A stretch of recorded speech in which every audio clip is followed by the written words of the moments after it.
everyone, so this is Arundhati from Muvi, and today I'm going to talk about a very interesting topic, which is history of OTT. Now we are very well aware of what OTT has become in today's era, but we will look at it as how it started and how it evolved to become what it is right now. For some of us, streaming has always been a part of our life. For others, they were not very aware about internet or the boom of OTT platform. However, we are in this space, or you can say an era, where OTT has become a part of each and everyone's life. Conventional TV was introduced in the 1930s in the US. It gained momentum in the 1950s, merely after 2 decades. And it was such that the radio programs were being transitioned into TV shows very rapidly. Then eventually television became a part of everyone's life. The concept of family time became centered around television. Family would sit together, watch TV together, and this was their idea or their form of entertainment. However, a major drawback with television was that it did not provide the flexibility. Now, wherever there is a problem, it has its own solution, and that's how OTT came into existence. So Netflix started in the 1997 to disrupt the market space of renting out DVDs and tapes. So Blockbuster rented out DVDs and tapes in stores, whereas Netflix did it via mail. In 1999, Netflix launched its own first subscription model, which was at the rate of $16, which allowed members to rent 4 movies without any return delivery.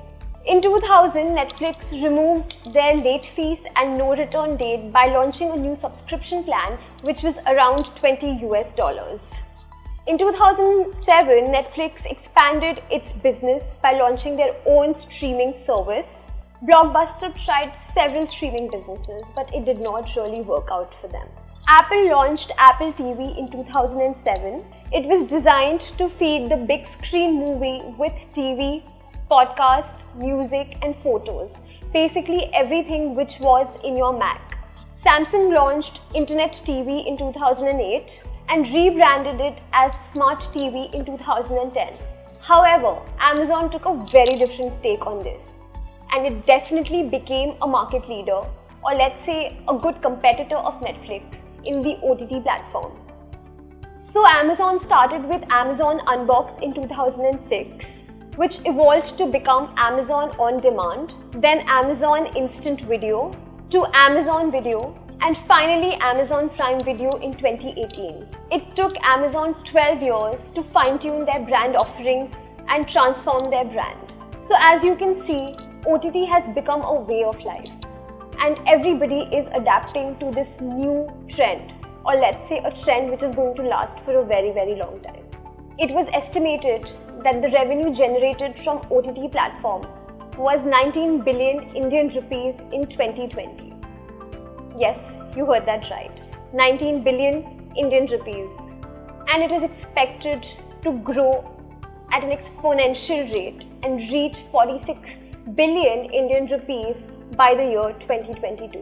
As per the reports by Juniper, it is expected that by 2025, there will be 2 billion active subscribers to video-on-demand services, a nearly 65% increase from the year 2020.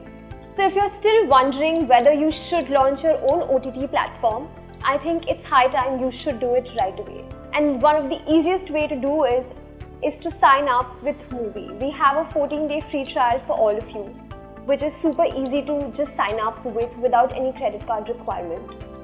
And you can easily launch your platform without any code and at a very minimal price. And if you like this video, don't forget to like, share and subscribe. Suggest it to friends who may find this useful, or recommend it to a colleague or a small business owner who may benefit from this. And thank you everyone for watching this video and for staying throughout the video.